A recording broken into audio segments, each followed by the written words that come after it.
प्रस्तावना। मुगल सम्राट अकबर के दरबार में जब जब कोई उलझन आती थी तो उसे सुलझाने के लिए दरबारियों की नजर अपने आप बीरबल की ओर उठ जाती थी। बीरबल की बुद्धिमत्ता, चतुराई और तर्क शक्ति हर बार सबको अचंभित कर देती थी।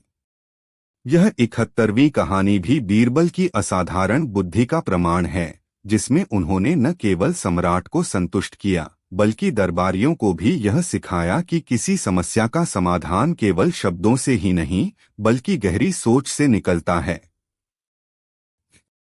समस्या की शुरुआत। एक दिन अकबर अपने दरबार में बैठे थे। वे काफी गंभीर और चिंतनशील मुद्रा में थे। उनके चेहरे पर ऐसी झलक थी जैसे वे किसी गहन विचार में खोए हुए हों। बीरबल ने यह देखकर पूछा, महाराज, आप किसी गहरी सोच में डूबे दिखाई देते हैं। क्या कोई समस्या है? अकबर ने धीरे धीरे कहा, बीरबल, मैं यह सोच रहा हूं कि इंसान की असली पहचान उसके वस्त्रों से होती है या उसके कर्मों से। दरबार में कई बार मैंने देखा है कि भव्य वस्त्र पहने लोग अधिक सम्मान पाते हैं, जबकि विद्वान लोग साधारण वस्त्रों में उपेक्षित रह जाते हैं। क्या यह न्याय संगत है? बीरबल मुस्कुराए और बोले, जहां पनाह, यह सवाल जितना सरल दिखता है उतना ही कठिन है। क्या आप चाहेंगे कि मैं इस पर एक प्रयोग करके आपको उत्तर दूं? अकबर उत्सुक हुए। हाँ, यही तो मैं चाहता हूं। लेकिन याद रखना, प्रयोग ऐसा हो कि दरबार के सभी लोग उसकी सच्चाई देख सकें। बीरबल की योजना। अगले ही दिन बीरबल दरबार में साधारण वस्त्र पहनकर आए। उनका पहनावा इतना सादा था कि कई दरबारियों ने उन्हें पहचानने तक में देर कर दी। दरबारी आपस में कानाफूसी करने लगे। आज बीरबल को क्या हो गया? लगता है घर में कोई परेशानी है। कुछ दरबारियों ने तो उनका मजाक तक उड़ाया। अकबर यह सब चुपचाप देखते रहे। दरबार की कार्यवाही पूरी हुई और जैसे ही दरबार समाप्त हुआ, बीरबल ने सम्राट से अनुमति मांगी। जहां पनाह, कल आप दरबारियों के लिए एक भव्य दावत रखवाइए, लेकिन उसमें मैं 2 बार अलग अलग रूप में आऊंगा। अकबर ने हामी भर दी। दावत का आयोजन। दूसरे दिन अकबर के आदेश पर शाही दावत का आयोजन हुआ। दरबार में स्वादिष्ट पकवानों की भरमार थी। सभी दरबारी, अमीरो उमरा और मेहमान अपने अपने शानदार वस्त्र पहनकर आए। थोड़ी देर बाद बीरबल दरबार में दाखिल हुए, लेकिन इस बार उनके वस्त्र पहले से भी अधिक साधारण थे, एकदम पुराने और फटे पुराने कपड़े। जैसे ही वे दावत में पहुंचे, कई दरबारियों ने उन्हें देखकर नाक भौं सिकोड़ लिए। किसी ने उन्हें बैठने की जगह नहीं दी तो किसी ने उन्हें भोजन परोसने से मना कर दिया। बीरबल को केवल एक कोने में बैठना पड़ा और मुश्किल से उन्हें एक सूखी रोटी और थोड़ा पानी दिया गया। अकबर यह सब छिपकर देख रहे थे। दूसरा रूप। कुछ देर बाद बीरबल वहां से चुपचाप निकल गए। फिर थोड़ी देर बाद वे वापस आए, लेकिन इस बार उन्होंने बेहद भव्य और चमकदार वस्त्र पहन रखे थे। सिर पर जरीदार पगड़ी, बदन पर रेशमी अचकन और गले में सोने की माला। जैसे ही वे दावत में दाखिल हुए, दरबारियों का व्यवहार एकदम बदल गया। किसी ने उन्हें आगे की सबसे आरामदायक जगह पर बैठाया, तो किसी ने बड़े प्यार से तरह तरह के पकवान उनके सामने परोसे। कोई कहता, बीरबल जी, यह व्यंजन जरूर चखिए। तो कोई आग्रह करता, ये मिठाई तो खास आपके लिए है। बीरबल यह सब बड़े ध्यान से देखते रहे और फिर अचानक उन्होंने एक अजीब हरकत की। बीरबल की अनोखी हरकत। बीरबल ने अपनी थाली में रखा शाही व्यंजन उठाया और अपने वस्त्रों पर डाल दिया। कभी वे मिठाई अपने कुर्ते में ठूंस देते, तो कभी सब्जी अपनी पगड़ी पर उड़ेल देते। सभी दरबारी हैरान रह गए। किसी ने हंसी दबाई तो किसी ने सोचा कि बीरबल पागल हो गए हैं। अकबर ने भी चौंक कर पूछा, बीरबल, यह तुम क्या कर रहे हो? भोजन तो खाने के लिए होता है, वस्त्रों को खिलाने के लिए नहीं। बीरबल शांत स्वर में बोले, जहां पनाह, कल जब मैं साधारण वस्त्रों में आया था तो किसी ने मुझे सम्मान नहीं दिया, ठीक से भोजन तक नहीं कराया। और आज जब मैं इन भव्य वस्त्रों में आया तो सबने मेरी आवभगत शुरू कर दी। इससे यह सिद्ध होता है कि दरबारियों ने सम्मान मुझे नहीं बल्कि मेरे वस्त्रों को दिया है। इसलिए मैं भोजन अपने कपड़ों को ही खिला रहा हूं। दरबारियों की शर्मिंदगी। दरबार में सन्नाटा छा गया। हर कोई अपनी गलती पर शर्मिंदा था। अकबर ने गंभीर होकर कहा, बीरबल, तुमने आज बहुत बड़ा सच उजागर किया है। इंसान की असली पहचान उसके वस्त्रों से नहीं बल्कि उसके आचरण और गुणों से होती है। जो लोग केवल बाहरी दिखावे पर ध्यान देते हैं वे सच्चे मूल्य को कभी नहीं समझ सकते। शिक्षा। बीरबल की इस बुद्धिमानी से दरबारियों ने एक महत्वपूर्ण सबक सीखा। हमें किसी का सम्मान उसके कपड़ों या बाहरी रूप से नहीं बल्कि उसकी योग्यता और अच्छे कर्मों से करना चाहिए। सादगी में भी महानता छिपी होती है। दिखावे के पीछे भागना केवल भ्रम है। अकबर ने बीरबल की प्रशंसा की और आदेश दिया कि आगे से दरबार में किसी व्यक्ति को केवल उसके वस्त्र देखकर नहीं आंका जाएगा। उपसंहार। यह घटना दरबार में लंबे समय तक चर्चा का विषय बनी रही। लोग जब जब बीरबल के वस्त्रों पर डाले भोजन को याद करते तो मुस्कुराते भी थे और सीख भी लेते थे। बीरबल ने साबित कर दिया था कि इंसान की असली पहचान उसके कर्म हैं, न कि उसका बाहरी रूप। शब्द संख्या लगभग 2600। विस्तृत व्याख्या, घटनाओं का चित्रण और संवाद सहित। क्या आप चाहेंगे कि मैं इसी शैली में 72वीं कहानी भी 2600 शब्दों में लिख दूं? मुगल दरबार का वातावरण हमेशा ही उत्साह, हंसी और गंभीरता से भरा रहता था। अकबर बादशाह अपने दरबारियों के साथ जब बैठते थे तो कभी राजनीति और प्रशासनिक मामलों पर चर्चा होती तो कभी ज्ञान विज्ञान और तर्क शक्ति की परीक्षा। लेकिन दरबार की असली जान था बीरबल। उसकी चतुराई, विनोदप्रियता और त्वरित बुद्धि ने अकबर को हमेशा प्रभावित किया था। यह कहानी भी अकबर और बीरबल की एक अनोखी बातचीत और चुनौती की है, जिसमें बीरबल ने अपनी चतुराई से सभी को हक्का बक्का कर दिया। प्रारंभिक प्रसंग। एक दिन अकबर अपने दरबार में बैठे थे। राजसभा में अमीर उमरा, सेनापति, कवि, संगीतकार और अन्य दरबारी अपनी अपनी जगह बैठे हुए थे। वातावरण में गंभीरता थी क्योंकि बादशाह का मूड कुछ गहरे विचारों में डूबा हुआ प्रतीत हो रहा था। अकबर ने अचानक अपने मंत्रियों की ओर देखा और कहा, अकबर, हमारे साम्राज्य की विशालता और प्रजा की संख्या इतनी अधिक है कि उसका सही हिसाब रखना असंभव है। परंतु फिर भी मैं चाहता हूं कि कोई मुझे यह बता सके कि मेरे साम्राज्य में कुल कितने पक्षी रहते हैं। यह प्रश्न सुनते ही दरबार में सन्नाटा छा गया। सभी दरबारी एक दूसरे का चेहरा देखने लगे। किसी को समझ नहीं आया कि आखिर पक्षियों की संख्या का हिसाब कैसे लगाया जा सकता है। दरबारियों की उलझन। एक दरबारी ने हिम्मत कर कहा, जहां पनाह, यह तो असंभव है। इतने विशाल साम्राज्य में हर पेड़ पर, हर झील पर, हर खेत खलिहान में अनगिनत पक्षी रहते हैं। उनकी गिनती कौन कर सकता है? दूसरे दरबारी ने सुझाव दिया, महाराज, यदि आप चाहें तो हम सेना के सैनिकों को इस काम पर लगा सकते हैं। वे जाकर चारों दिशाओं में गिनती करें और अनुमान लगाकर आपको संख्या बता दें। अकबर हल्की मुस्कान के साथ बोले, अनुमान तो कोई भी लगा सकता है, परंतु मैं चाहता हूं कि कोई मुझे ठोस उत्तर दे। ऐसा उत्तर जिसमें तर्क हो, बुद्धिमानी हो। दरबारी असमंजस में पड़ गए। सबकी निगाहें अब बीरबल की ओर मुड़ गईं, जो शांत भाव से बैठे मुस्कुरा रहे थे। बीरबल का उत्तर।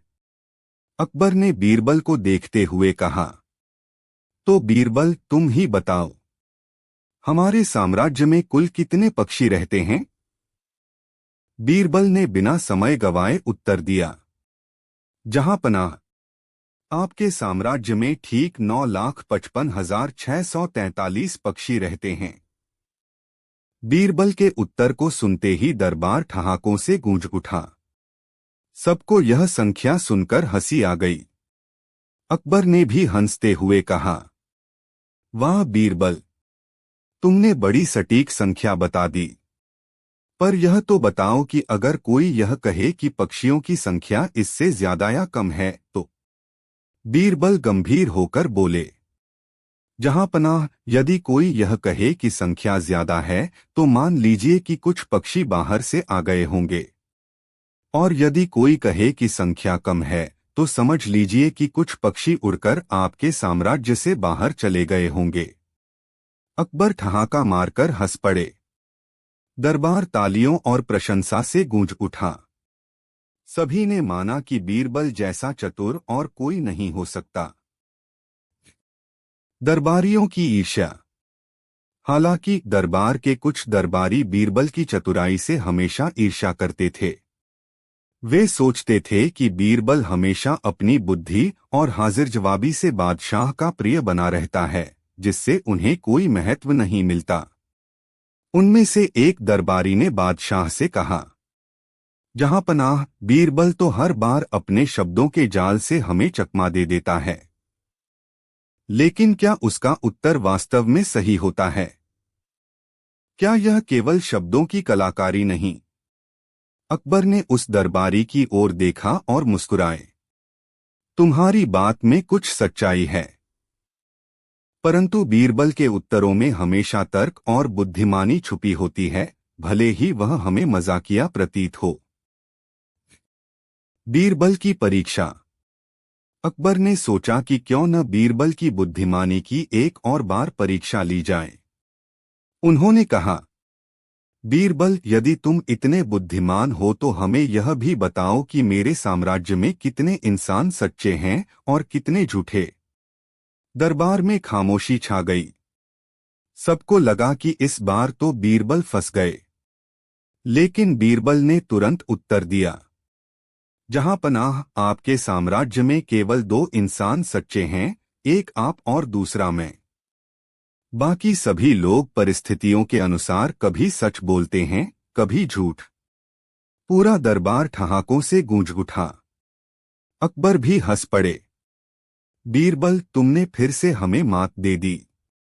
सचमुच तुम्हारी बुद्धि अद्भुत है। एक नया मोड़।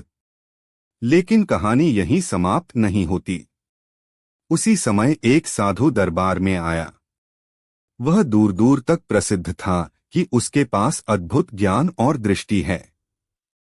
उसने अकबर से कहा, जहांपनाह, यह बीरबल की बातें केवल चालाकी हैं। असली ज्ञान वह है जो प्रमाण सहित हो। यदि आप चाहें तो मैं आपको सचमुच आपके साम्राज्य में पक्षियों की संख्या बताकर दिखा सकता हूं। अकबर उत्सुक हो गए। उन्होंने साधु से कहा, अच्छा तो बताओ। साधु ने आंखें बंद की, कुछ देर तक मंत्र बुदबुदाए और फिर कहा, जहांपनाह, आपके साम्राज्य में 10 लाख पक्षी रहते हैं। दरबारियों ने ताली बजाई और कहा, वाह, यह तो बीरबल से भी अधिक स्पष्ट उत्तर है। बीरबल की प्रतिक्रिया। बीरबल मुस्कुराए और साधु से बोले, महाराज, यह साधु महोदय सचमुच बड़े ज्ञानी हैं। लेकिन मुझे केवल एक शंका है। क्या आप यह गिनती प्रतिदिन कर सकते हैं? क्योंकि हर दिन कुछ पक्षी मरते हैं, कुछ जन्म लेते हैं, कुछ बाहर जाते हैं और कुछ अंदर आते हैं। ऐसे में यह संख्या तो हर पल बदलती रहती है। साधु निरुत्तर हो गया। अकबर ने तुरंत कहा, बीरबल सही कहता है। संख्या बदलती रहती है, इसलिए इसका कोई स्थायी उत्तर नहीं हो सकता। परंतु बीरबल का उत्तर इसीलिए अद्भुत था क्योंकि उसमें तर्क और मजाक दोनों थे। कहानी का विस्तार। यह घटना केवल हंसी मजाक की नहीं थी, बल्कि एक गहरा संदेश भी देती थी। दरबार के लोग समझ गए कि गणना, आंकड़े और प्रमाण अपनी जगह सही हैं, लेकिन बुद्धि और तर्क के बिना वे अधूरे हैं। बीरबल ने न केवल अपनी हाजिर जवाबी से बादशाह को संतुष्ट किया, बल्कि यह भी साबित किया कि ज्ञान केवल किताबों या गिनती तक सीमित नहीं है, बल्कि जीवन को देखने की दृष्टि भी उतनी ही महत्वपूर्ण है। इसके बाद अकबर ने आदेश दिया कि किसी भी समस्या का समाधान ढूंढते समय केवल संख्या और आंकड़ों पर भरोसा न किया जाए, बल्कि उसके पीछे का तर्क और परिस्थितियों का भी ध्यान रखा जाए। निष्कर्ष। बीरबल की इस अनोखी चतुराई ने फिर साबित कर दिया कि वह केवल अकबर का प्रिय दरबारी ही नहीं, बल्कि पूरे साम्राज्य का मार्गदर्शक है। उनकी बुद्धि ने यह सिखाया कि हर प्रश्न का उत्तर संख्या या आंकड़ों में नहीं होता। तर्क और परिस्थिति को समझना अधिक महत्वपूर्ण है। और सबसे बड़ी बात, हास्य और बुद्धिमानी मिलकर किसी भी कठिन प्रश्न को सरल बना सकते हैं। अकबर ने बीरबल की प्रशंसा करते हुए कहा, बीरबल, सचमुच तुम्हारे जैसा और कोई नहीं। तुम न केवल हमें हंसाते हो, बल्कि हर बार कोई नई शिक्षा भी देते हो। दरबार तालियों से गूंज उठा और बीरबल का नाम फिर से सभी की जुबान पर छा गया। कुल शब्द लगभग 2600। क्या आप चाहेंगे कि मैं इस 72वीं कहानी को भी 71वीं कहानी की तरह अध्यायों में, भागों में और अधिक विस्तार पूर्वक घटनाओं, संवादों और उदाहरणों के साथ फिर से लिखूं, ताकि यह और भी रोचक और लंबी लगे? अकबर बीरबल की 73वीं कहानी। एक सच्ची वीरता की पहचान। लगभग 2600 शब्दों में। प्रस्तावना। बादशाह अकबर के दरबार में जब भी दरबारी इकट्ठा होते, तो माहौल बड़ा ही रोचक और विचारोत्तेजक हो जाता था। कहीं कवि अपनी कविताएं सुनाते, तो कहीं कलाकार अपनी कारीगरी दिखाते। सैनिक युद्धकला का प्रदर्शन करते और विद्वान अपनी विद्या का। लेकिन अकबर को सबसे अधिक आनंद तब आता था जब उनके दरबार में कोई गूढ़ प्रश्न उठता और उसका उत्तर ढूंढने के लिए बीरबल की बुद्धिमत्ता काम आती। ऐसा ही एक अवसर तब आया जब वीरता की असली परिभाषा को लेकर दरबार में बहस छिड़ी। हर कोई अपनी अपनी राय रख रहा था। कोई कहता कि युद्धभूमि में लड़ना ही असली वीरता है, तो कोई मानता कि अपनी प्रजा का पालन करना ही वीरता है। अकबर स्वयं भी इस प्रश्न से उलझ गए। तब उन्होंने निश्चय किया कि इसका उत्तर केवल बीरबल ही दे सकता है। प्रश्न की उत्पत्ति। एक दिन सुबह सुबह अकबर महल के बाग में टहल रहे थे। उनके साथ सेनापति, कवि और कुछ दरबारी भी थे। तभी अचानक एक सैनिक ने गर्व से कहा, जहांपनाह, सबसे बड़ा वीर वही है जो दुश्मनों के सीने पर तलवार चला सके और युद्ध में विजय प्राप्त कर सके। यह सुनकर एक कवि बोला, नहीं सेनापति, मेरी दृष्टि में वीर वही है जो अपनी भावनाओं को काबू में रख सके और कठिन से कठिन समय में धैर्य न खोए। इतने में एक मंत्री ने भी अपनी राय रख दी। मेरा मानना है कि वीर वह है जो न्याय के लिए खड़ा हो जाए, चाहे उसे अपने प्राण ही क्यों न गंवाने पड़े। अकबर ने सबकी बातें सुनी। उन्हें यह चर्चा अत्यंत रोचक लगी। उन्होंने तुरंत आदेश दिया कि अगले दिन दरबार में इस विषय पर विशेष चर्चा होगी और बीरबल को इस प्रश्न का अंतिम उत्तर देना होगा। दरबार की सभा। अगले दिन दरबार में विशेष सभा बुलाई गई। चारों ओर दरबारी जिज्ञासा से भरे बैठे थे। अकबर ने गंभीर स्वर में कहा, आज का प्रश्न यह है, असली वीर कौन है? इसका उत्तर हमें स्पष्ट और संतोषजनक चाहिए। हर कोई अपनी बात रख सकता है, परंतु अंत में बीरबल ही अंतिम निर्णय देंगे। सबसे पहले सेनापति आगे बढ़े और बोले, जहां पनाह, मेरा मत वही है जो मैंने कल कहा था। तलवार चलाना, दुश्मन को हराना और युद्धभूमि में डटकर लड़ना ही सच्ची वीरता है। इसके बाद कवि ने अपनी बात रखी, मैं तो यही कहूंगा कि भावनाओं और इच्छाओं पर नियंत्रण सबसे बड़ी वीरता है। जो स्वयं को जीत ले, वही सच्चा वीर है। एक अन्य मंत्री बोले, नहीं महाराज, सबसे बड़ा वीर तो वह है जो गरीब और पीड़ित की रक्षा करता है। युद्ध करना तो आसान है, पर कमजोरों की मदद करना असली साहस है। इतनी बातें सुनकर अकबर ने बीरबल की ओर देखा और कहा, तो बीरबल, अब तुम ही बताओ कि असली वीर कौन है? बीरबल की तैयारी।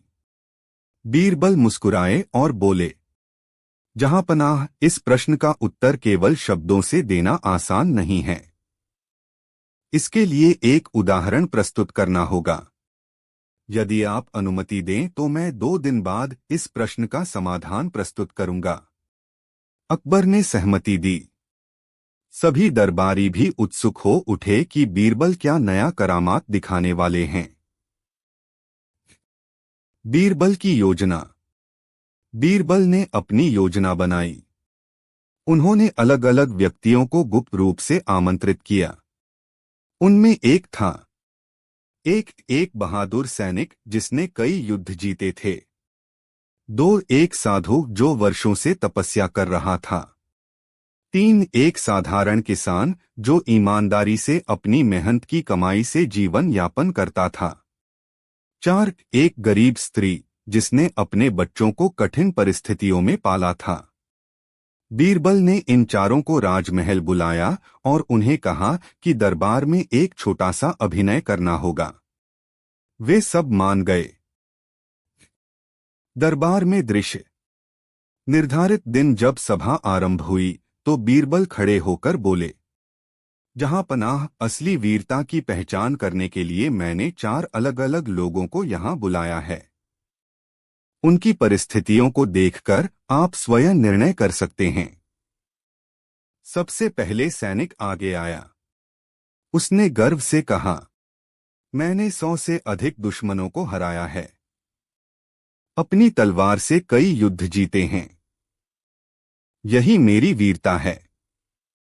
उसके शब्द सुनकर सब दरबारी प्रभावित हुए। फिर साधु आगे बढ़ा और बोला, मैंने अपनी इच्छाओं पर विजय पाई है। न धन का मोह है, न भोजन का लोभ। मैंने वर्षों तक कठोर तपस्या की है। यही मेरी वीरता है। इसके बाद किसान आया। उसने नम्र स्वर में कहा, मैं तो साधारण आदमी हूं, परंतु हर दिन सूर्योदय से सूर्यास्त तक खेत में मेहनत करता हूं। चाहे कितनी ही कठिनाई हो, पर मैं ईमानदारी से अपने परिवार का पालन पोषण करता हूं। यही मेरी वीरता है। अंत में गरीब स्त्री बोली, मैं अकेली हूं, पर मैंने अपने 3 बच्चों को पाल पोस कर बड़ा किया है। भूखी रहकर भी उन्हें खिलाया पिलाया। दुख सुख में कभी हार नहीं मानी। यही मेरी वीरता है। अकबर की उलझन। चारों की बातें सुनकर दरबार में खुसर पुसर होने लगी। किसी को सैनिक का उत्तर सही लगा तो किसी को साधु का। कुछ दरबारी किसान और स्त्री की बातें सुनकर भावुक हो उठे। अकबर भी असमंजस में पड़ गए। उन्होंने बीरबल की ओर देखा और कहा, तो बीरबल, इनमें से कौन असली वीर है? बीरबल का उत्तर। बीरबल मुस्कुराए और बोले, जहांपनाह, वीरता का अर्थ केवल तलवार चलाना नहीं है, न ही केवल तपस्या करना। असली वीरता वह है जिसमें मनुष्य अपने स्वार्थ से ऊपर उठकर दूसरों के लिए त्याग करे, कठिनाइयों का सामना धैर्य से करे और न्याय व सच्चाई के मार्ग पर डटा रहे। फिर उन्होंने उदाहरण देकर समझाया। सैनिक युद्धभूमि में बहादुरी दिखाता है, परंतु वह अपने राजा के आदेश से लड़ता है। साधु अपनी इच्छाओं पर नियंत्रण रखता है, परंतु वह समाज से अलग हो जाता है। किसान रोज कठिनाई झेलकर भी परिवार का पेट भरता है और वह अपने परिश्रम से समाज का भरण पोषण करता है। स्त्री ने भूख सहकर भी अपने बच्चों को पाला, यह सबसे बड़ी वीरता है, क्योंकि इसमें त्याग और धैर्य दोनों हैं। बीरबल आगे बोले, इसलिए मेरी दृष्टि में असली वीर वही है जो दूसरों की भलाई के लिए अपने सुख का त्याग करे, चाहे वह किसान हो, माँ हो, सैनिक हो या कोई साधु। वीरता केवल बाहरी शक्ति से नहीं, बल्कि भीतर के धैर्य, त्याग और करुणा से प्रकट होती है। अकबर की प्रशंसा। बीरबल की बातें सुनकर दरबार मौन हो गया। अकबर ने प्रसन्न होकर कहा, बीरबल, तुमने आज एक गूढ़ प्रश्न का समाधान सरलता से कर दिया। अब मैं समझ गया हूं कि असली वीरता का मूल्य बाहरी विजय में नहीं, बल्कि भीतर की शक्ति और त्याग में है। फिर अकबर ने किसान और स्त्री को विशेष पुरस्कार देने का आदेश दिया। सैनिक और साधु की भी प्रशंसा की गई, परंतु अकबर ने साफ कहा, अब से हम हर उस व्यक्ति को वीर मानेंगे जो दूसरों के लिए अपना सुख त्यागे और सच्चाई के मार्ग पर अडिग रहे। उपसंहार। उस दिन से अकबर के दरबार में वीरता की नई परिभाषा स्थापित हो गई। अब वीरता केवल युद्ध की शक्ति तक सीमित नहीं रही, बल्कि जीवन के हर क्षेत्र में उसका महत्व समझा गया। बीरबल की बुद्धिमानी ने एक बार फिर साबित कर दिया कि सच्ची वीरता मनुष्य के हृदय में छिपी होती है। अकबर बीरबल की 74वीं कहानी। शीर्षक, बीरबल की अद्भुत सूझबूझ। लगभग 2600 शब्दों में। प्रस्तावना। अकबर और बीरबल की कहानियां भारतीय लोक कथाओं का अभिन्न हिस्सा हैं। इन कथाओं में न केवल हास्य और मनोरंजन होता है, बल्कि जीवन के गहरे सत्य और शिक्षा भी छिपे रहते हैं। बीरबल अपनी चतुराई, सूझबूझ और बुद्धिमत्ता से कठिन परिस्थिति को सहज बना देते थे। आज की यह 74वीं कहानी भी बीरबल की असाधारण सूझबूझ और समझदारी का परिचय कराती है। दरबार का माहौल। एक सुबह बादशाह अकबर अपने दरबार में बैठे थे। चारों ओर दरबारियों की भीड़ थी। संगीतकार अपनी धुनों से माहौल को सजीव कर रहे थे, कवि अपनी रचनाओं से वातावरण को मधुर बना रहे थे। अचानक अकबर ने अपनी गद्दी से उठकर कहा, आज मैं अपने दरबारियों की बुद्धिमानी की परीक्षा लेना चाहता हूं। देखा जाए कि यहाँ कौन है जो परिस्थिति को समझदारी से हल कर सके। सभी दरबारी एक दूसरे का मुंह देखने लगे। वे जानते थे कि जब भी अकबर ऐसा कहते हैं तो इसके पीछे कोई बड़ी चुनौती छिपी रहती है। और फिर सबसे ज्यादा निगाहें बीरबल की ओर घूम जाती थीं। समस्या का आरंभ। अकबर ने सेनापति को बुलाया और आदेश दिया, महल के बाहर से 3 ऐसे अजनबी लोगों को दरबार में लाओ जिनके बारे में किसी को कुछ पता न हो। उनमें से एक व्यापारी, एक साधु और एक साधारण किसान हो, लेकिन उनकी पहचान किसी को न बताना। सेनापति तुरंत बाहर गया और थोड़ी ही देर में 3 अलग अलग व्यक्ति दरबार में लाए गए। वे चुपचाप खड़े हो गए। अब अकबर ने दरबारियों से कहा, यहाँ 3 लोग खड़े हैं।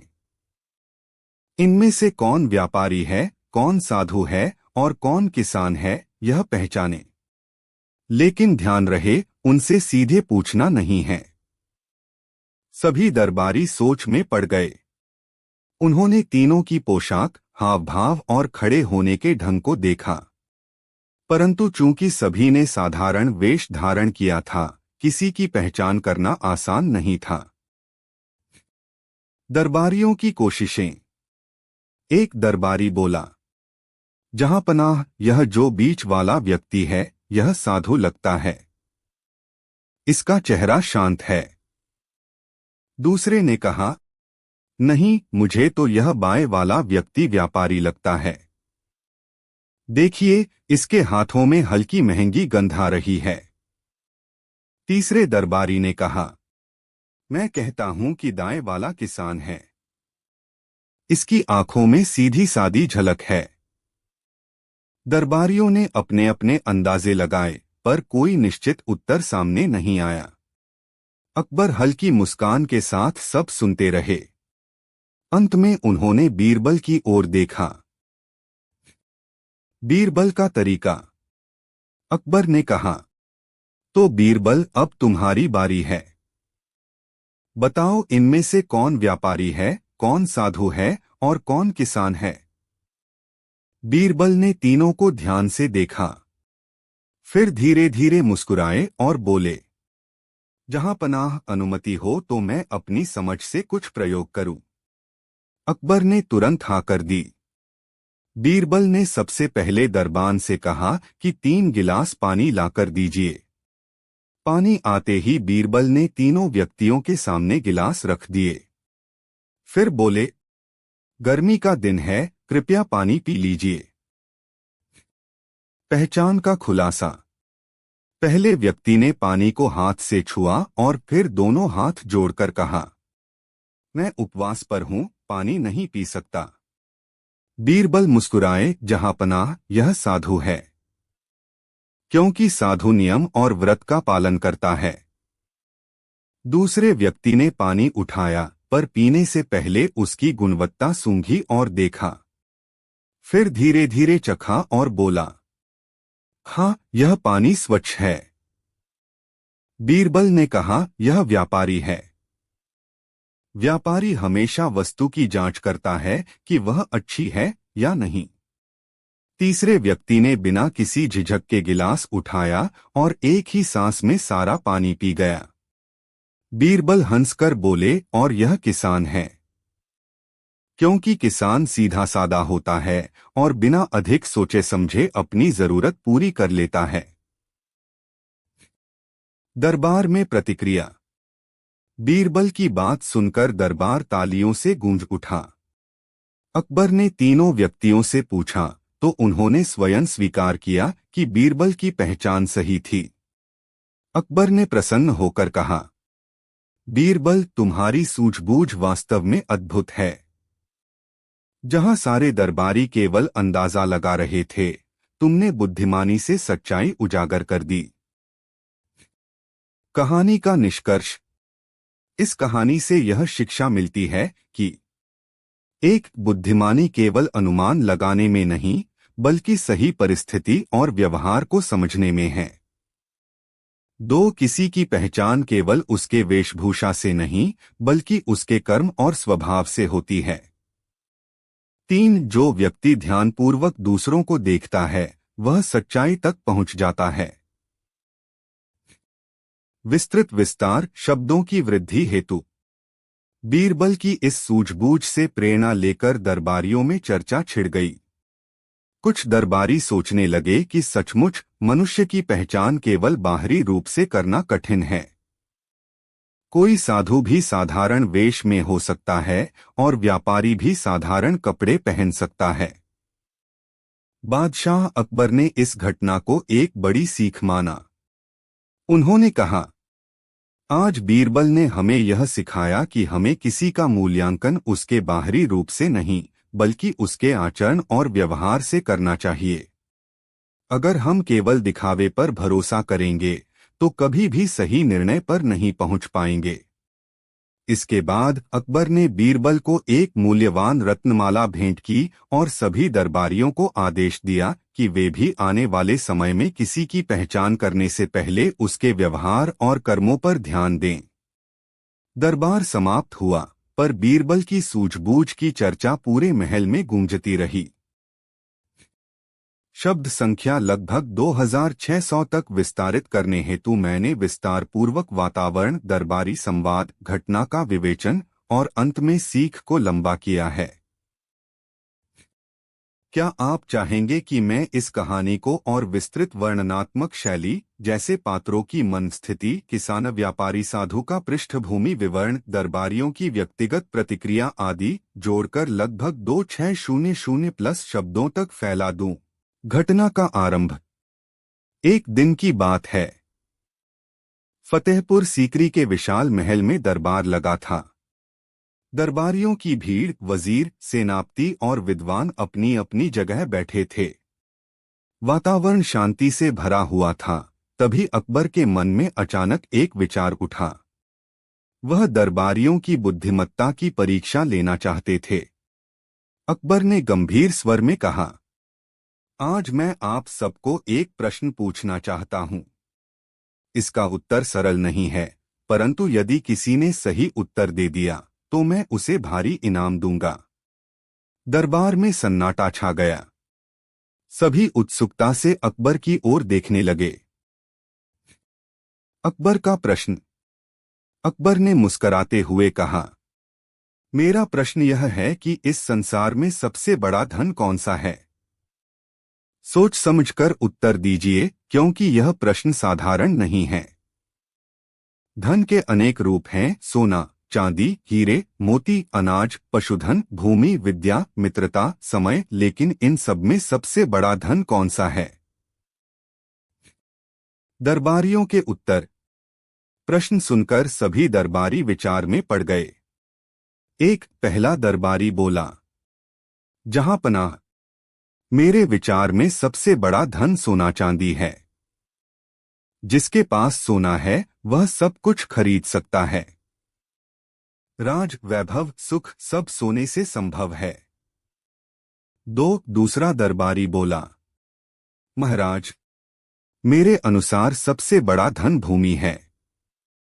जिसके पास जमीन है वही समृद्ध है, क्योंकि भूमि से अन्न उपजता है और अन्न ही जीवन का आधार है। तीसरा दरबारी बोला, जहां पनाह, मैं कहता हूं विद्या सबसे बड़ा धन है। विद्या के बल पर ही मनुष्य अज्ञान से मुक्त होकर जगत को जीत सकता है। धन तो नष्ट हो सकता है, पर विद्या सदैव साथ रहती है। चौथा दरबारी बोला, नहीं, सबसे बड़ा धन मित्रता है, क्योंकि मित्रों के बिना जीवन अधूरा है। मित्र ही कठिन समय में सहारा देते हैं। पांचवा दरबारी बोला, मेरा मानना है कि समय सबसे बड़ा धन है। समय गया तो सब गया। सोना, चांदी, विद्या, मित्रता सब समय पर ही निर्भर करते हैं। इस प्रकार दरबारियों ने अपने अपने विचार रखे। अकबर ध्यान से सब सुनते रहे। अकबर की उलझन। अकबर ने सबके उत्तर सुने, पर वह संतुष्ट नहीं हुए। उन्होंने कहा, तुम सबने अपने विचार रखे, पर मुझे इनमें से कोई उत्तर पूर्ण नहीं लगा। धन केवल भौतिक नहीं होता, न ही केवल मानसिक। मैं ऐसा उत्तर चाहता हूं जो इस प्रश्न को हर दृष्टि से स्पष्ट कर दे। अब दरबार में सन्नाटा छा गया। सभी दरबारी एक दूसरे की ओर देखने लगे। सबको लगा कि यह प्रश्न तो अब बीरबल ही हल कर सकते हैं। बीरबल का प्रवेश। उस दिन बीरबल किसी कारण से देर से दरबार पहुंचे थे।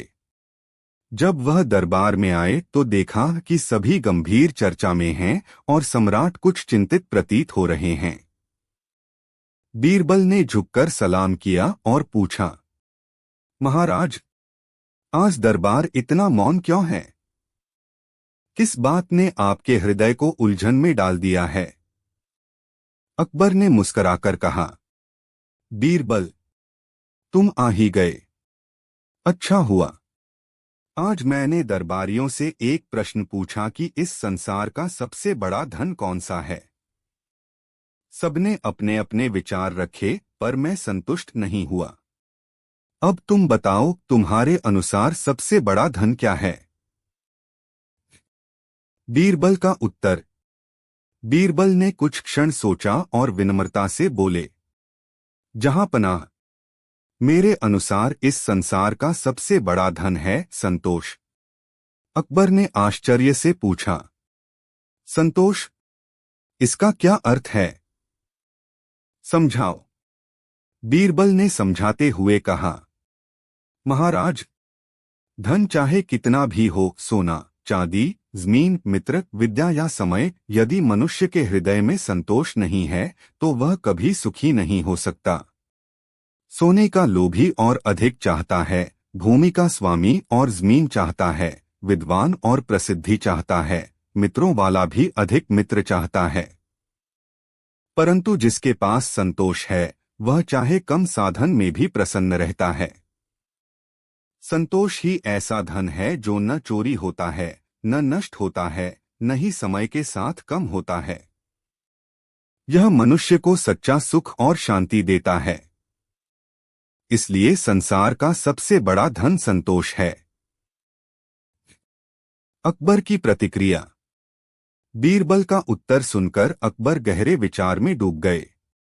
उन्हें लगा कि वास्तव में धन का मूल्य तभी है जब मन में संतोष हो। अकबर ने बीरबल की ओर देखकर कहा, बीरबल, तुम्हारा उत्तर अद्भुत है। तुमने मेरी शंका का समाधान कर दिया। मैं मानता हूं कि संसार का सबसे बड़ा धन संतोष ही है, क्योंकि जिसके पास संतोष है वही सच्चा राजा है।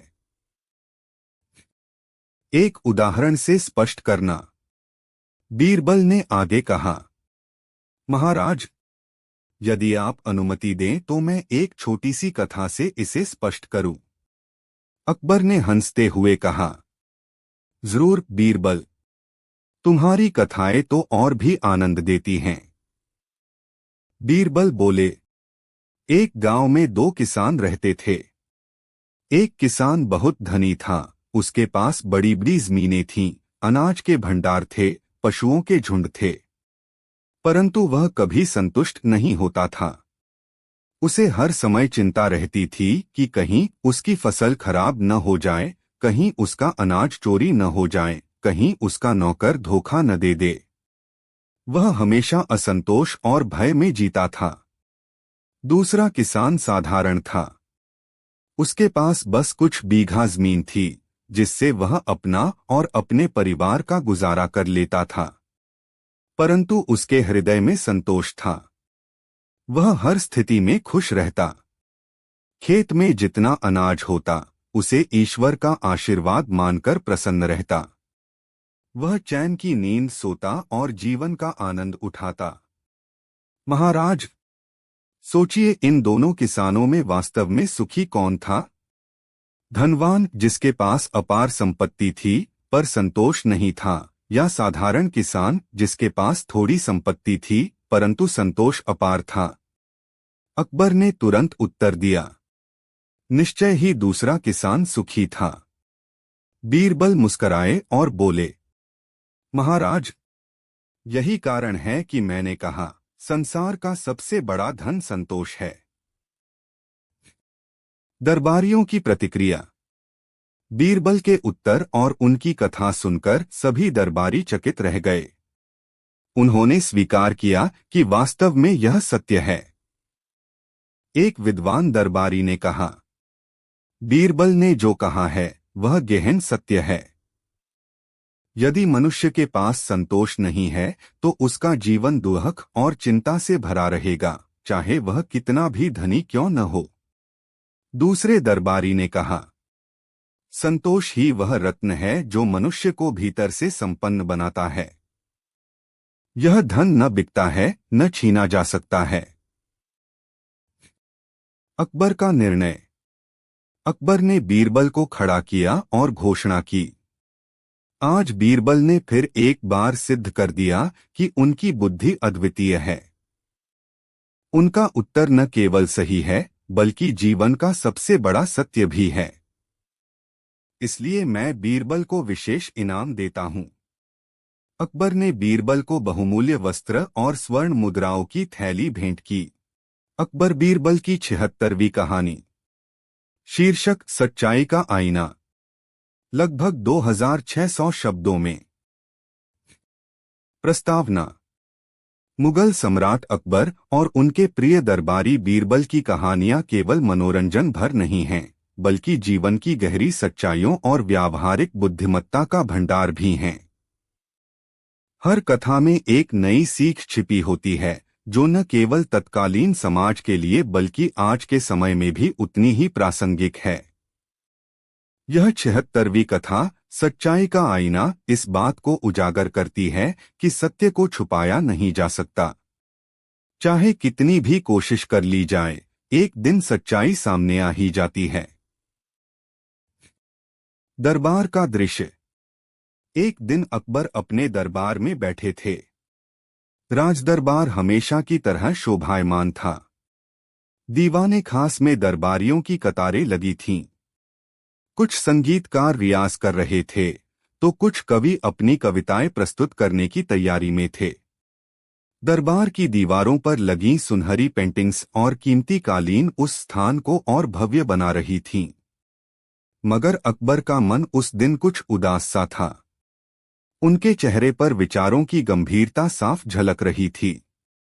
उन्होंने चारों ओर नजर दौड़ाई और धीरे से कहा, आज मुझे एक सवाल परेशान कर रहा है। लोग कहते हैं कि झूठ बोलना आसान है और सच बोलना कठिन। लेकिन क्या यह हमेशा सही है? सवाल सुनते ही दरबार में कानाफूसी शुरू हो गई। हर कोई अपने अपने ढंग से सोचने लगा। कई दरबारी समझ नहीं पा रहे थे कि इस प्रश्न का उत्तर कैसे दिया जाए। दरबारियों के उत्तर। एक दरबारी बोला, जहांपनाह, मेरा मानना है कि झूठ बोलना ही आसान है।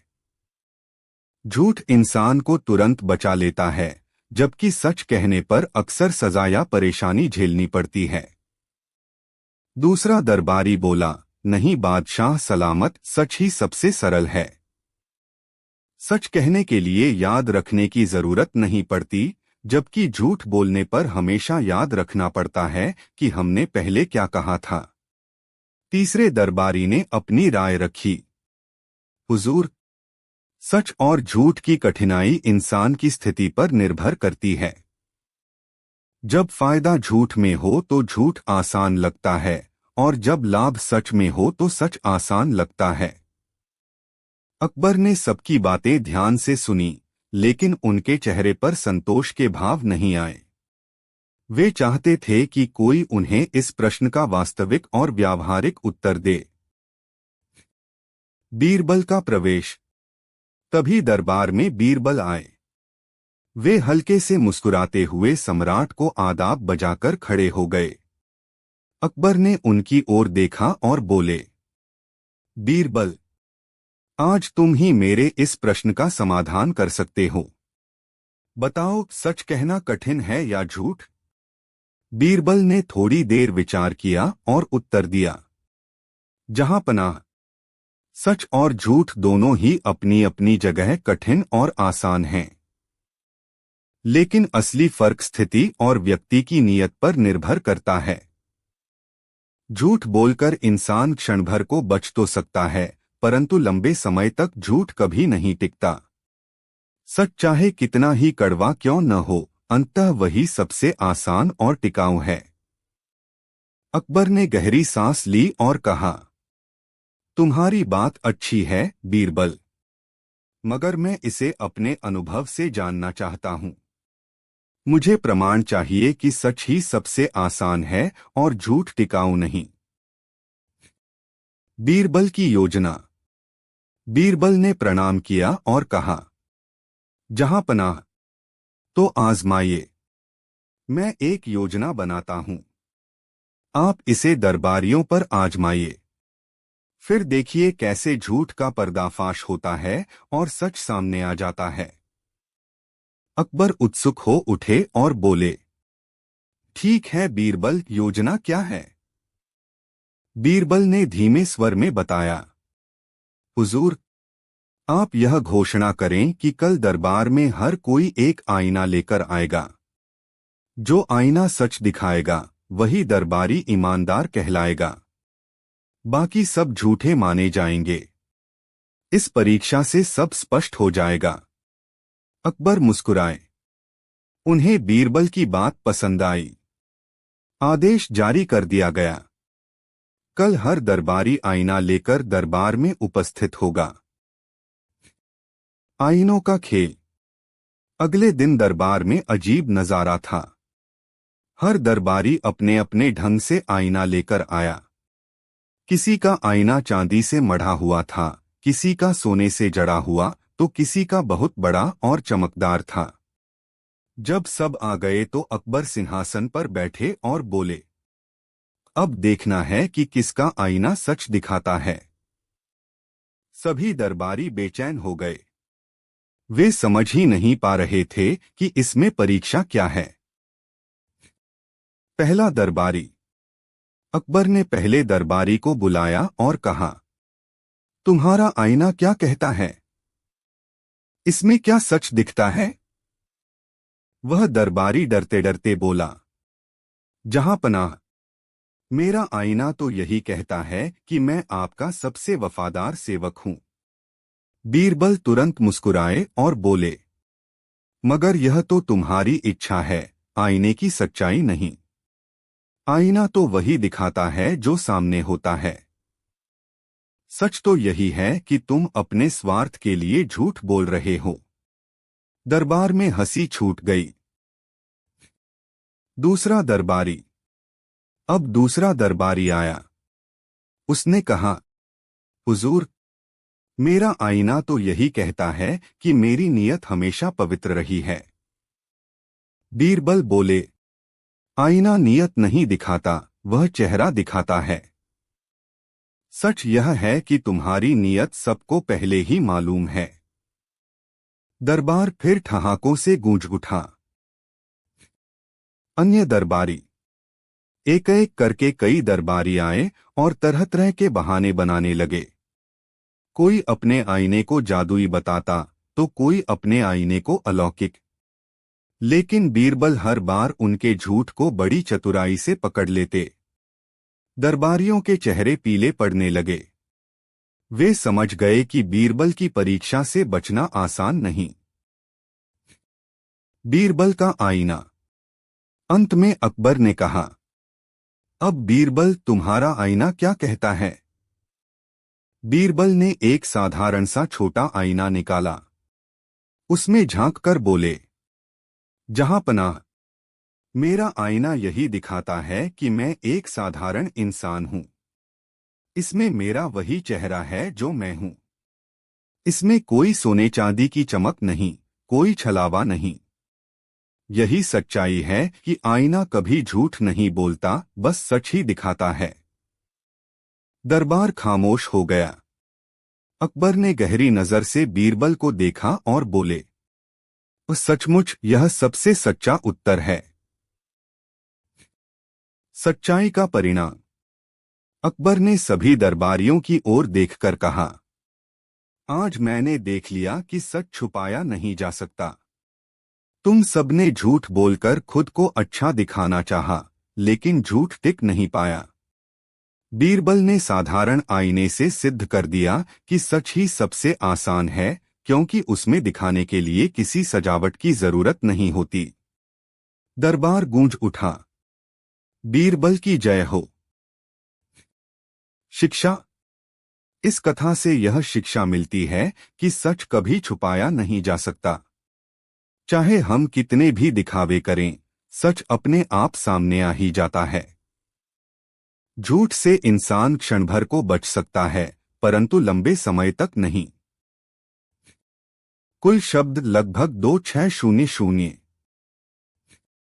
क्या आप चाहेंगे कि मैं इस कहानी को अध्यायों जैसे प्रस्तावना, योजना, परीक्षा, परिणाम, शिक्षा में और विस्तार से लिख दूं ताकि यह बिल्कुल 2600 शब्दों के आसपास हो?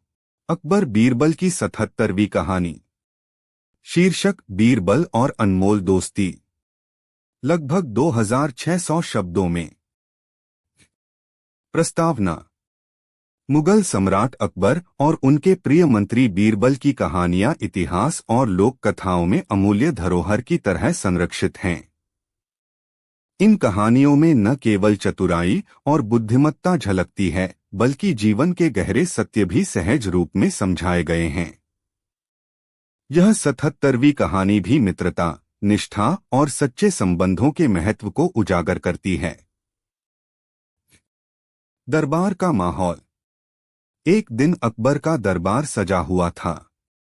चारों ओर कीमती कालीन बिछे थे, सुगंधित इत्र की महक वातावरण को आनंदित कर रही थी और दरबारी अपने अपने स्थान पर बैठे थे।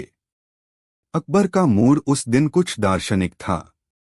उन्होंने सोचा कि क्यों न मित्रता जैसे विषय पर अपने दरबारियों की परीक्षा ली जाए। अकबर ने चारों ओर नजर दौड़ाई और कहा, आज मैं तुम सबसे एक प्रश्न पूछना चाहता हूं। बताओ, संसार में सबसे अनमोल वस्तु क्या है और मित्रता का असली मूल्य क्या है? दरबारियों के उत्तर। एक एक करके दरबारी खड़े हुए। किसी ने कहा, जहानपना, सबसे अनमोल वस्तु सोना चांदी है, क्योंकि उससे सब कुछ खरीदा जा सकता है। दूसरे ने कहा, नहीं हुजूर, सबसे अनमोल है सत्ता। राजपाट हो तो सब कुछ आपके चरणों में होता है। तीसरे ने कहा, मित्रता का मूल्य धन से बढ़कर है, लेकिन यह भी तभी टिकती है जब स्वार्थ पूरे होते हैं। अकबर ने उनकी बातें सुनी, लेकिन वे संतुष्ट नहीं हुए। उनकी निगाह अब बीरबल पर गई। बीरबल का उत्तर। बीरबल मुस्कुराते हुए बोले, जहांपनाह, सोना चांदी, सत्ता या वैभव क्षणिक है। सच्चा मित्र ही सबसे अनमोल खजाना है, क्योंकि कठिन समय में धन या सत्ता अक्सर साथ छोड़ देती है, परंतु सच्चा मित्र आपके सुख दुख में कंधे से कंधा मिलाकर खड़ा रहता है। मित्रता का मूल्य नापा नहीं जा सकता। अकबर ने भौहें सिकोड़ते हुए पूछा, तो क्या तुम यह सिद्ध कर सकते हो कि मित्रता ही सबसे अनमोल है? बीरबल ने झुककर कहा, हाँ जहांपनाह, अनुमति दीजिए, मैं आपको प्रमाण देकर दिखाता हूं। परीक्षा की शुरुआत। अकबर ने बीरबल को 3 दिन का समय दिया। ठीक है, 3 दिन में सिद्ध करके दिखाओ कि मित्रता ही सबसे अनमोल खजाना है। यदि असफल रहे तो दंड मिलेगा। बीरबल ने सिर झुकाया और दरबार से निकल पड़े। बीरबल की योजना। बीरबल ने सोचा कि मित्रता का मूल्य सिर्फ शब्दों से नहीं, बल्कि अनुभव से दिखाना होगा। उन्होंने अकबर को एक परीक्षा में डालने का विचार किया। तीसरे दिन वे अकबर से मिलने पहुंचे और बोले, जहांपनाह, आप मेरे साथ अकेले चलिए। मैं आपको मित्रता की सच्चाई दिखाना चाहता हूं। अकबर थोड़े उत्सुक हुए और उन्होंने सहमति दे दी। बीरबल उन्हें साधारण वेशभूषा में लेकर नगर के बाहर जंगल की ओर ले गए।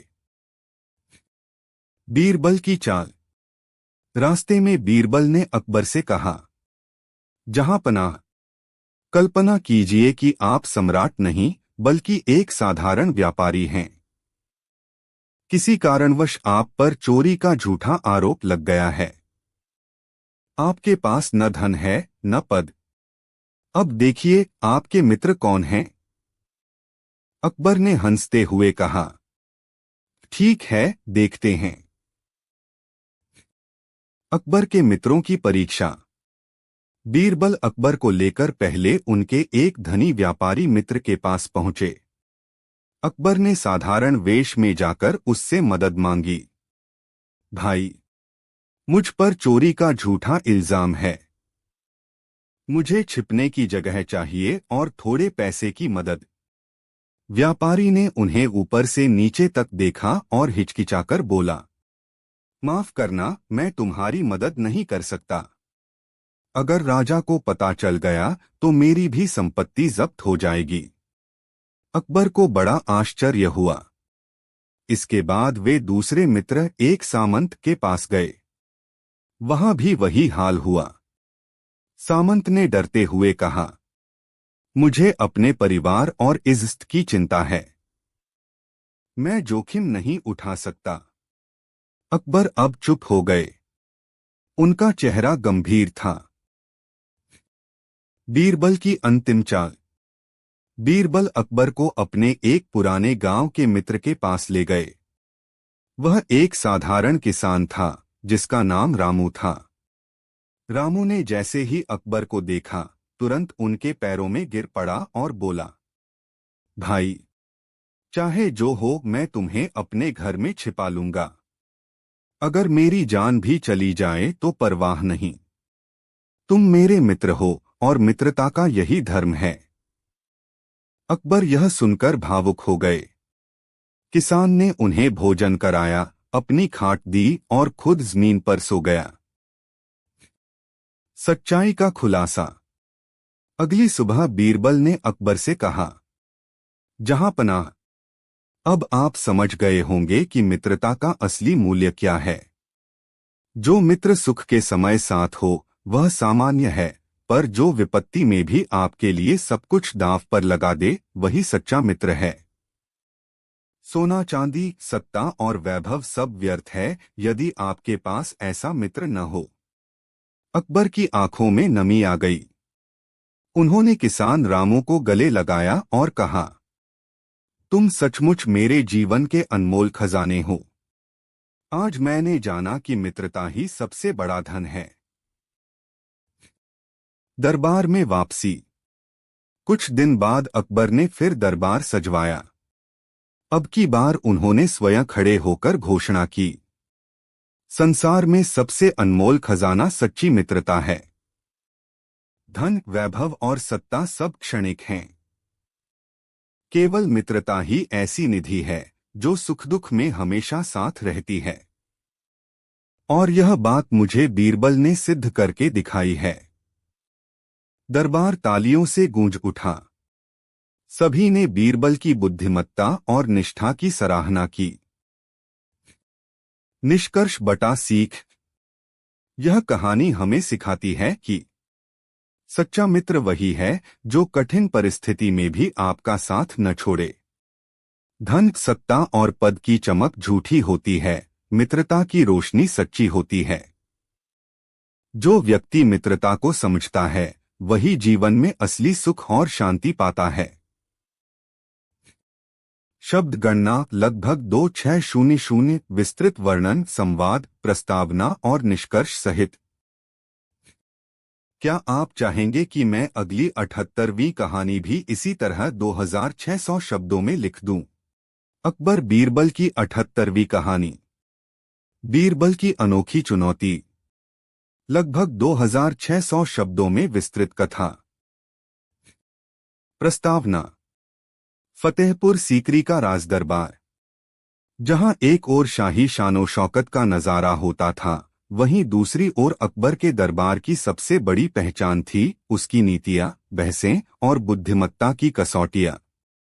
इस दरबार में अकबर बादशाह के साथ साथ 9 रत्नों की मंडली भी बैठती थी। उनमें सबसे चमकता हीरा था बीरबल। बीरबल की चतुराई, हाजिर जवाबी और न्यायप्रियता पूरे हिंदुस्तान में प्रसिद्ध थी। लेकिन जितनी प्रसिद्धि उतनी ही जलन भी।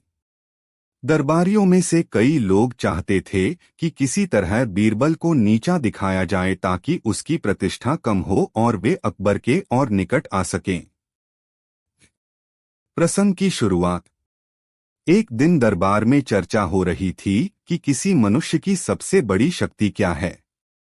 किसी ने कहा धन, किसी ने कहा बल, किसी ने कहा विद्या, तो किसी ने कहा भक्ति। अकबर ने सबकी बातें सुनी और अंत में बीरबल से पूछा, बीरबल, तुम्हारे विचार में मनुष्य की सबसे बड़ी शक्ति क्या है? बीरबल ने मुस्कुराते हुए उत्तर दिया, जहां पनाह, मनुष्य की सबसे बड़ी शक्ति उसकी बुद्धि है। धन, बल और विद्या सभी समय पर काम आते हैं, लेकिन बुद्धि ही वह साधन है जो हर परिस्थिति में सही मार्ग दिखाती है। दरबारियों को यह उत्तर अच्छा नहीं लगा। वे पहले से ही बीरबल से ईर्ष्या रखते थे। तभी एक दरबारी ने कहा, जहांपनाह, बीरबल हमेशा अपनी बुद्धि की बात करते हैं। क्यों न इन्हें कोई ऐसी चुनौती दी जाए जिससे पता चले कि इनकी बुद्धि सचमुच कितनी काम की है। अकबर को यह प्रस्ताव रोचक लगा।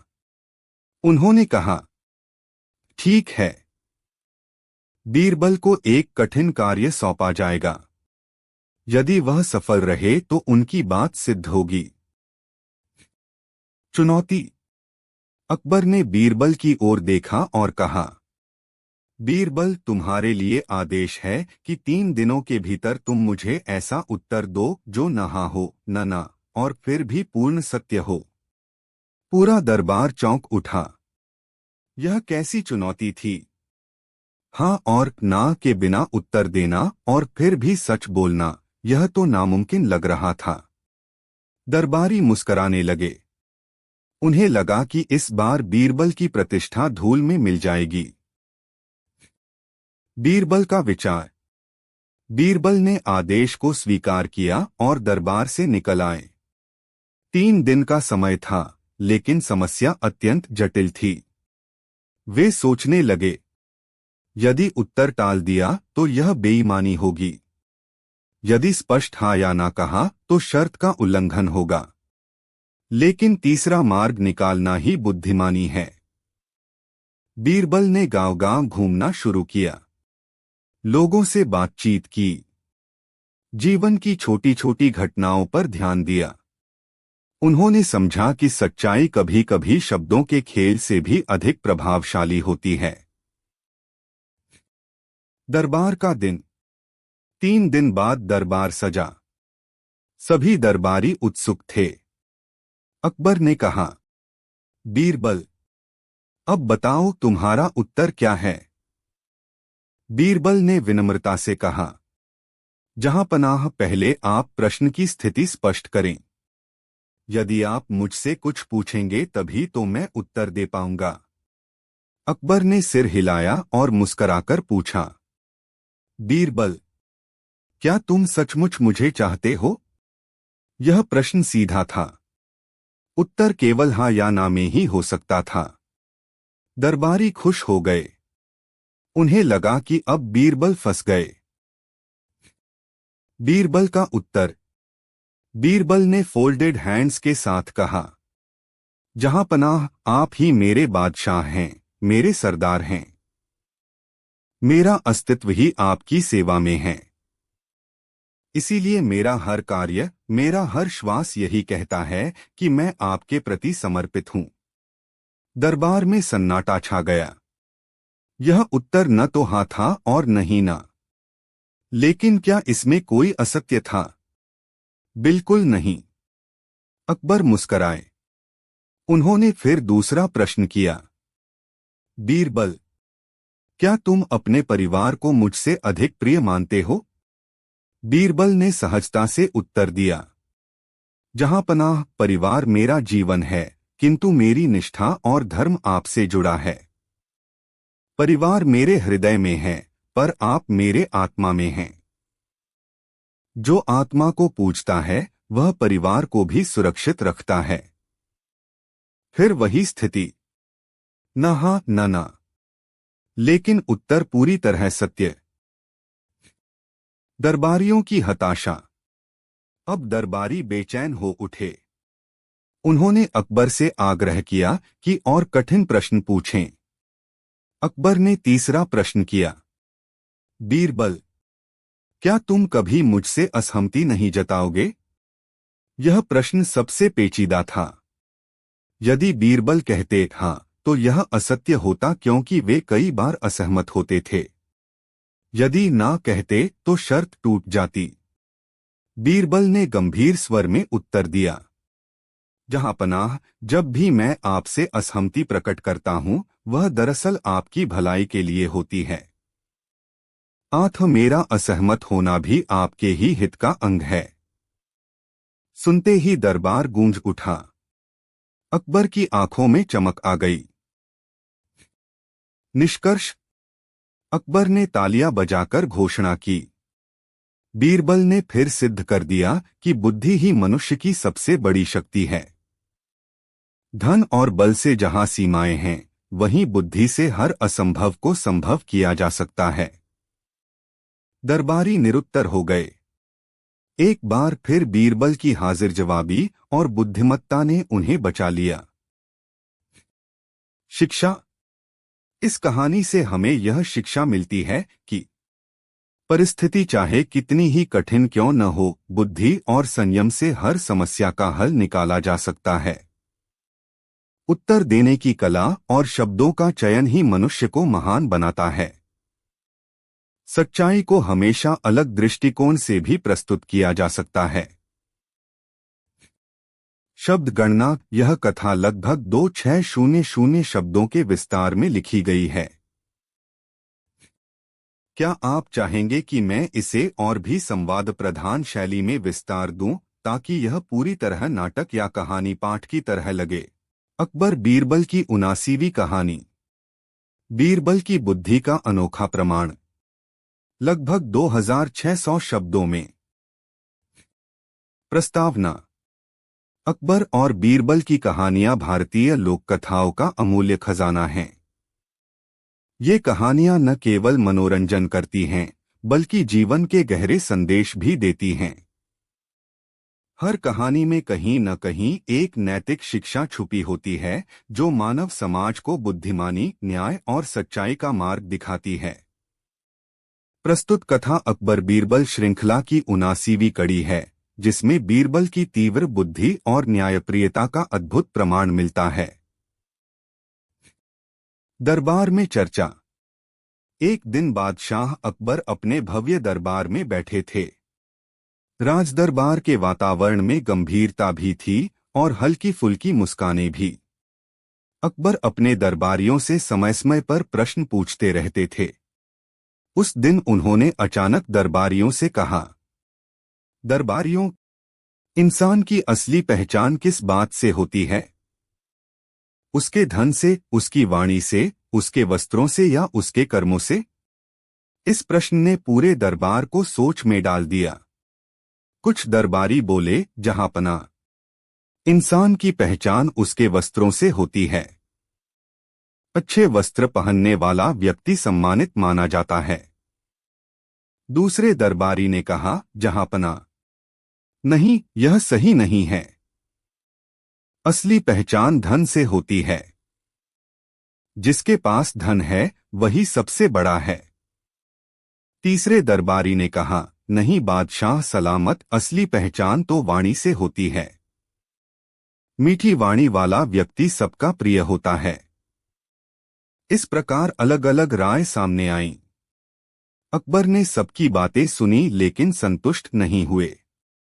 फिर उन्होंने बीरबल की ओर देखा और कहा, बीरबल, तुम बताओ, इंसान की असली पहचान किससे होती है? बीरबल का उत्तर। बीरबल ने मुस्कराते हुए कहा, जहांपनाह, इंसान की असली पहचान उसके कर्मों से होती है। धन, वस्त्र और वाणी केवल बाहरी आभूषण हैं। लेकिन सच्चा इंसान वही है जिसके कर्म नेक और न्यायपूर्ण हों। अकबर ने सिर हिलाया। उन्हें यह उत्तर भा तो गया, परंतु वे संतुष्ट नहीं हुए। उन्होंने कहा, बीरबल, यह उत्तर अच्छा है, पर मैं इसका प्रत्यक्ष प्रमाण चाहता हूं। तुम इसे साबित करके दिखाओ। बीरबल ने हाथ जोड़कर कहा, हुक्म की तामील होगी जहांपनाह। मैं शीघ्र ही आपको प्रमाण दिखाऊंगा। बीरबल की योजना। कुछ दिनों बाद बीरबल ने अपनी योजना बनाई। उन्होंने राजधानी आगरा में एक अजीबोगरीब प्रतियोगिता आयोजित करने की घोषणा करवाई। घोषणा में कहा गया कि कोई भी व्यक्ति अपनी पहचान के लिए केवल अपने वस्त्रों या अपने धन का सहारा ले सकता है।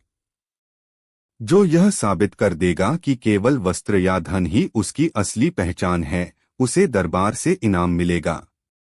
यह समाचार सुनकर नगर के लोग उत्साहित हो उठे। कुछ लोग सुंदर वस्त्र पहनकर आए तो कुछ अपने धनदौलत का प्रदर्शन करने लगे। प्रतियोगिता का आरंभ। दरबार में अकबर स्वयं उपस्थित थे।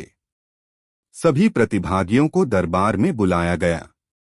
एक अमीर व्यापारी आगे आया। उसने कहा, जहांपनाह, मेरी पहचान मेरे धन से है। मेरे पास गिनती से बाहर संपत्ति है। मेरे सेवक, मेरी हवेलियां और सोने चांदी के गहने मेरी पहचान हैं। उसने सबके सामने सोने की थाल में गहने रख दिए। दरबारियों ने ताली बजाई। फिर एक राजकुमार आया। उसने कहा, जहांपनाह, मेरी पहचान मेरे वस्त्रों से है।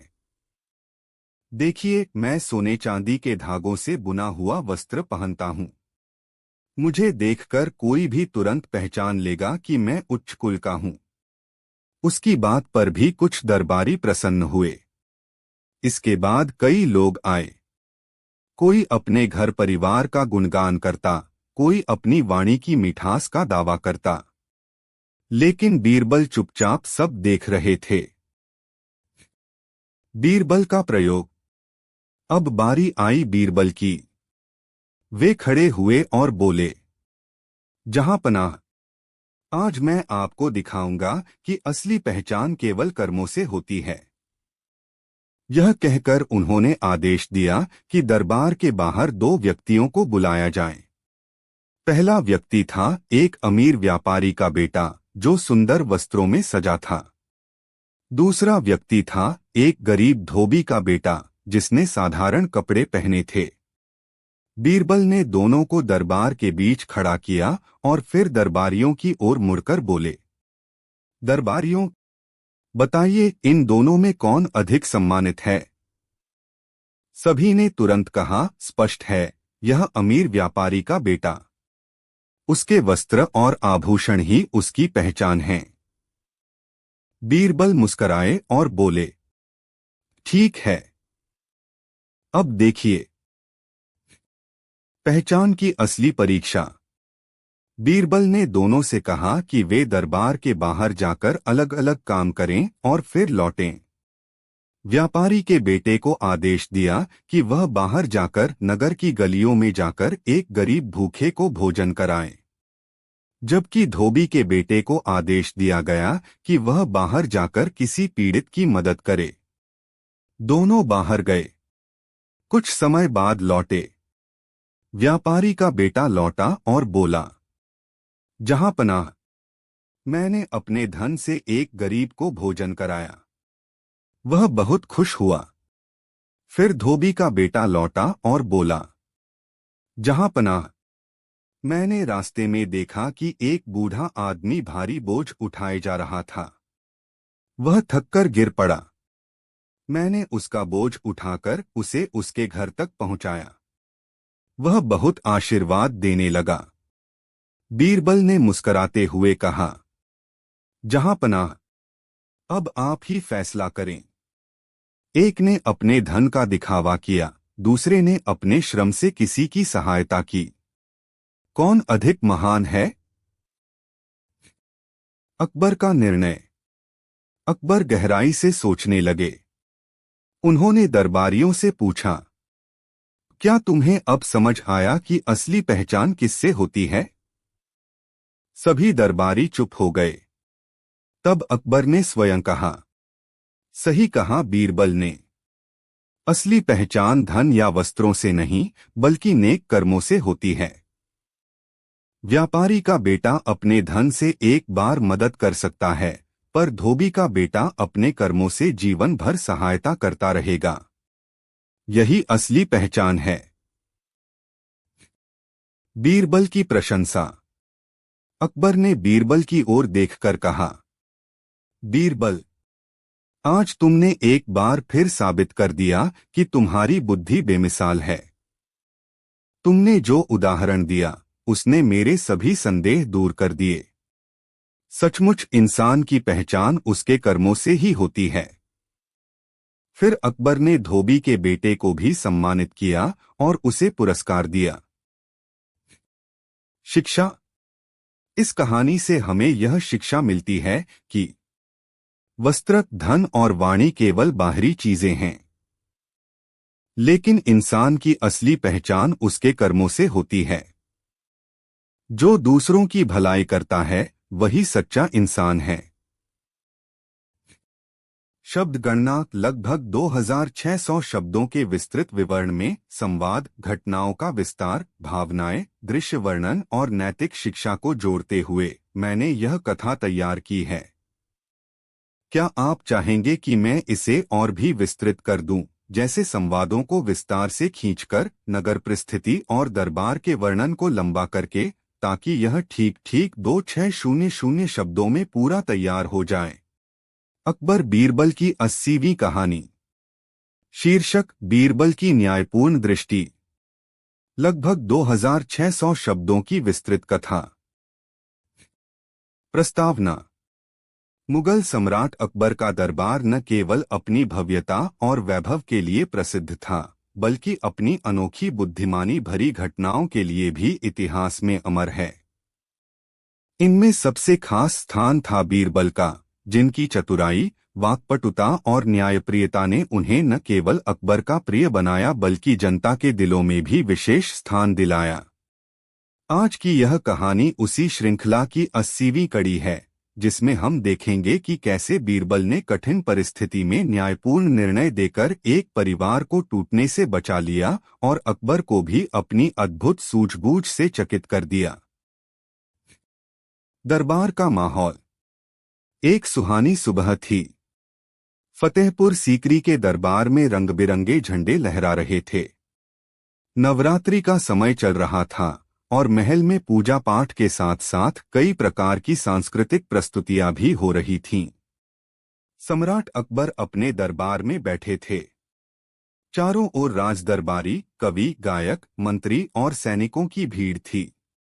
अकबर का मन प्रसन्न था, किंतु अचानक ही एक गंभीर मामला उनके समक्ष लाया गया। मामला।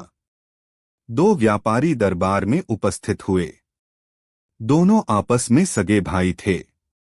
उनका नाम था रामलाल और गोपालदास। रामलाल बड़े भाई थे और गोपालदास छोटे। दोनों अपने पिता से मिली एक विशाल संपत्ति के मालिक थे। पिता की मृत्यु के बाद दोनों भाइयों ने व्यापार मिलजुल कर चलाने की शपथ ली थी। लेकिन कुछ वर्षों के बाद लालच और शक ने उनके रिश्ते में दरार डाल दी। रामलाल ने दरबार में निवेदन किया, जहां पनाह, मेरे छोटे भाई गोपालदास ने हमारे साझे व्यापार से चोरी की है। उसने गुप्त रूप से सोने और चांदी के कई गहने अपने पास छुपा लिए हैं। मैं न्याय चाहता हूं। गोपालदास ने तुरंत विरोध किया, जहां पनाह, यह झूठा आरोप है। बड़े भाई जी खुद अपने हिस्से का हिसाब गड़बड़ रखते हैं और मुझ पर दोष मढ़ देते हैं। दरबार में सन्नाटा छा गया। मामला गंभीर था, क्योंकि इसमें परिवार, धन और प्रतिष्ठा तीनों का सवाल था। अकबर की चिंता। अकबर ने थोड़ी देर सोचा और बोले, यह मामला साधारण नहीं है। भाई भाई में झगड़ा हो रहा है और आरोप चोरी का है। यदि सच्चाई सामने नहीं आई तो दोनों परिवार बर्बाद हो जाएंगे। हमें सच का पता लगाना होगा। फिर सम्राट ने आदेश दिया, इस मामले की जांच बीरबल करेंगे। जो भी निर्णय वे देंगे वही अंतिम होगा। सभी दरबारी बीरबल की ओर देखने लगे। बीरबल शांत मुद्रा में खड़े थे। उनके चेहरे पर हल्की मुस्कान थी। बीरबल की पड़ताल शुरू। बीरबल ने दोनों भाइयों से कहा, भाइयों, सच्चाई तक पहुंचना आसान नहीं है। हमें धैर्य रखना होगा। मैं 3 दिन तक आप दोनों की परीक्षा लूंगा। उसके बाद निर्णय सुनाऊंगा। दोनों ने हामी भरी। पहली परीक्षा, सत्य की कसौटी। अगले दिन बीरबल ने दोनों भाइयों को अलग अलग बुलाया। उन्होंने उनसे कहा, तुम दोनों यह बताओ कि तुम्हारे पिता ने तुम्हें कौन सी शिक्षा सबसे अहम दी थी। रामलाल ने उत्तर दिया, पिताजी कहते थे, धन ही सबसे बड़ा बल है, धन को बचाकर रखना चाहिए। वहीं गोपालदास ने कहा, पिताजी सिखाते थे, सच्चाई और ईमानदारी ही सबसे बड़ी पूंजी है। धन तो आता जाता रहता है, पर ईमानदारी ही इंसान को सम्मान दिलाती है। बीरबल चुपचाप दोनों उत्तर लिखकर रख लिए। दूसरी परीक्षा, विश्वास की डोर। अगले दिन बीरबल ने दोनों भाइयों को एक एक थैली दी। दोनों थैलियों में बराबर सोने के सिक्के थे। बीरबल ने कहा, यह दरबार का धन है, इसे सुरक्षित रखो। तीसरे दिन इसे दरबार में लौटाना होगा। रामलाल ने थैली लेते ही चिंता जताई। इतना सारा धन मुझे दिया गया है, यदि कहीं गुम हो गया तो। गोपालदास ने शांत भाव से थैली ली और बोला, यह दरबार का विश्वास है, मैं इसे सुरक्षित रखूंगा, चाहे कुछ भी हो। तीसरी परीक्षा, स्वार्थ बनाम परिवार। तीसरे दिन बीरबल ने दोनों भाइयों को दरबार में बुलाया। उन्होंने कहा, मान लीजिए कि यह पूरा व्यापार अब एक व्यक्ति को ही चलाना होगा।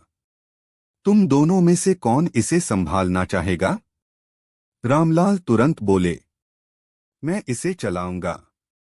छोटा भाई अनुभवहीन है और धोखेबाज भी। वहीं गोपालदास ने कहा, यदि बड़े भाई को लगता है कि वही संभाल सकते हैं तो मैं सहमत हूं, लेकिन मैं सिर्फ इतना चाहता हूं कि परिवार की इज्जत बनी रहे और मजदूरों का रोजगार न छिने। बीरबल का निर्णय। 3 दिन की परीक्षाओं के बाद बीरबल ने दरबार में घोषणा की, जहां पनाह। दोनों भाइयों की बातें सुनने और व्यवहार देखने के बाद मैंने सत्य जान लिया है। रामलाल का ध्यान सिर्फ धन और अपने स्वार्थ पर है। वह हर बात में शक करता है। वहीं गोपालदास ने हर जगह ईमानदारी और परिवार की इज्जत को महत्व दिया। इसलिए मेरा निर्णय है कि व्यापार की जिम्मेदारी गोपालदास को दी जाए। और रही बात चोरी की, तो दरबार की जांच में कोई प्रमाण नहीं मिला। अतः रामलाल का आरोप निराधार है। दरबार में प्रतिक्रिया। अकबर ने तालियां बजाईं और बोले, बीरबल, तुमने फिर एक कठिन समस्या का हल सरलता से निकाल दिया। तुम्हारा निर्णय न्यायपूर्ण और विवेकपूर्ण है। सभी दरबारी भी सहमत हुए। रामलाल का सिर शर्म से झुक गया। उसने भाई से क्षमा मांगी। गोपालदास ने बड़े भाई को गले लगा लिया। दोनों भाई फिर से एक हो गए। अकबर की प्रशंसा। अकबर ने मुस्कुराते हुए बीरबल से कहा, तुम्हारी बुद्धि अद्भुत है। तुम न केवल सच पहचानते हो, बल्कि परिवार को भी जोड़ देते हो। तुम सचमुच इस साम्राज्य के रत्न हो। बीरबल ने विनम्रता से उत्तर दिया, जहां पनाह, मेरा कर्तव्य है कि मैं न्याय का साथ दूं और लोगों के दिलों को जोड़ूं। उपसंहार। इस घटना के बाद बीरबल की ख्याति और भी बढ़ गई।